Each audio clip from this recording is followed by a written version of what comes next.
Well, in a recent article, actor Robert Davi wrote that if Hollywood hates enforcing immigration laws so much, they ought to stop controlling access to their parties. And if they won't, they're racist. Davi played Bond villain Franz Sanchez, was also Special Agent Johnson in Die Hard. He died horribly in both those roles, but the man himself is still alive, and he joins us now. Robert, it's great to see you. Great to see you. This piece, I just loved it. I must read the nut of it here. Okay. I propose Meryl Streep, Chelsea Handler, Richard Gere, Robert De Niro, and others lead an Oscar first. Do away with the rules, barriers, and tickets to the parties. I ask all migrants, all legal and illegal criminals, and unvetted refugees to converge on Hollywood to come to the Oscars and the after parties. And not just to serve the wine and the appetizers, but to attend. To attend. I want them. There's 3,500 seats at the Oscars, and there's other parties all around town, the Vanity Fair party. Let them come as guests. Give 3,000 tickets to the illegal immigrants, the criminals, the refugees. Let them enjoy the Wolfgang Puck dinners and the governor's ball and the entertainment. I think it's about time that Hollywood, which they do great things, and I respect all those talents, yes, by the way. I disagree vehemently the message they're giving America. So I want to have all of the migrants, I ask all of you, if you're listening to me, converge on Hollywood Boulevard on the night of the Oscars and be guests of all the people that believe we should have a country of no law and no order. And no barriers. And no barriers. I mean, there might be, that's what my concern is. Outside the Vanity Fair party, there might be barriers keeping people out. Well, that's the other caveat. I don't want any barriers. And I say that the men in blue, the police officers, Hollywood shouldn't hire them to protect them anymore. Of course not. They shouldn't have those protections. I mean, the hypocrisy of it all, you know. And then, after the party, bring tents and camp out in Bel Air. There's 9-acre homes. There's a lot of acres. I think they should camp out there and see what happens. I mean, we're all for, and this is with love in my heart.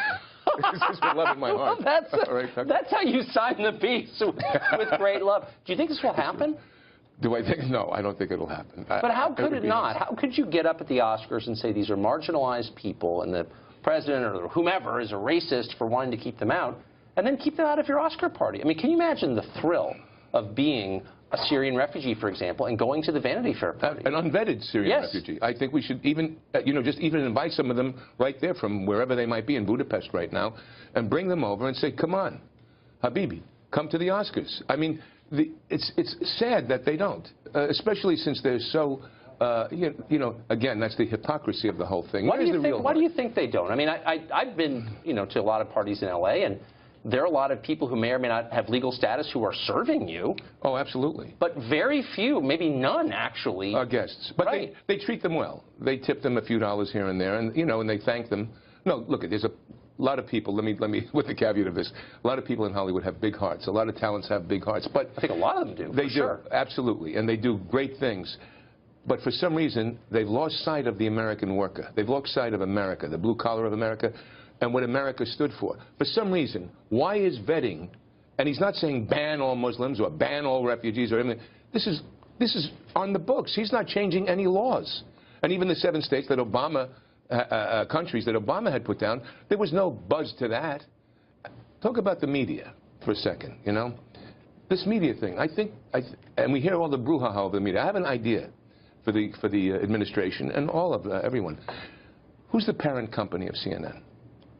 I can't get into that, but there is indeed a parent company, yes. There is a parent. May I say it? Yeah, of course. Time Warner. Yeah. So what if, at the things, when they have things, they go, Time Warner, yep, parent company of CNN, Jim Acosta. Yep. Go. Go, Jim. How about if they did that? They did Universal, Comcast, NBC, MSNBC, Joe Scarborough. Go, Joe. Now, all of a sudden, because if the president is held accountable, and he's the main guy, shouldn't those companies be held accountable? And maybe they'll think twice about how they're distorting news. Great question. Robert Davi, you haven't made many friends today in your hometown, but thank you for joining us. Thank you for having me.